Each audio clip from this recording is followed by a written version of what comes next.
तुमच्या विचारांना दिशा देणारा आणि सत्य मांडणारा आवाज, अस्तित्वाचे बोल. न्यूजमध्ये आपलं स्वागत आहे.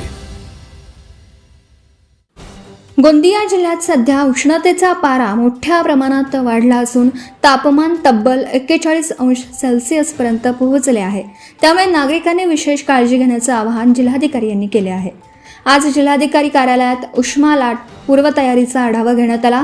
या बैठकीत विविध विभागांचे अधिकारी उपस्थित होते. यावेळी बोलताना जिल्हाधिकारी म्हणाले की पुढील काही दिवसात तापमान आणखी वाढण्याची शक्यता आहे. त्यामुळे प्रत्येक विभागाने सतर्क राहणं गरजेचं आहे. उष्माघात टाळण्यासाठी प्रशासनाने काही महत्त्वाच्या सूचना दिल्या आहेत. नमस्कार, मी डॉक्टर मंगेश गोंदावले, गोंदिया कलेक्टर. आपण सगळेजण जाणताच की सध्या उन्हाळ्याचं प्रमाण खूप वाढलेलं आहे. उष्णता वाढल्यामुळे उष्माघाताचा परिणाम आपल्या जीवनावरतीच होऊ शकतो. यासाठी काही खबरदारी घेणं आवश्यक आहे.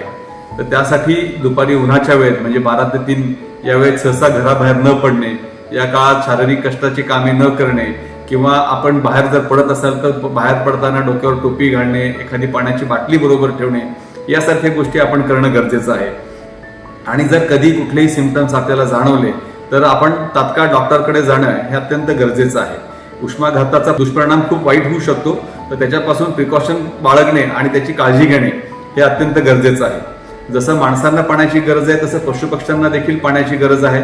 तर त्यांच्यासाठीही जिथे जिथे शक्य असेल तिथे पाण्याची वाटी किंवा ग्लास असं काहीतरी ठेवणं गरजेचं आहे. जे आपले काही दाते आहेत जे बाहेरच्या लोकांसाठी पाणपोई उपलब्ध करून देऊ शकतील, तर त्यांनाही मी आवाहन करतो सार्वजनिक ठिकाणी पाणपोईची व्यवस्था करण्यात यावी.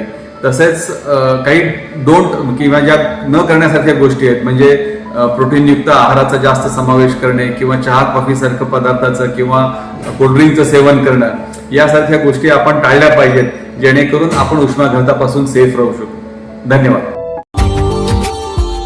Subscribe now and press the bell icon. Never miss an update.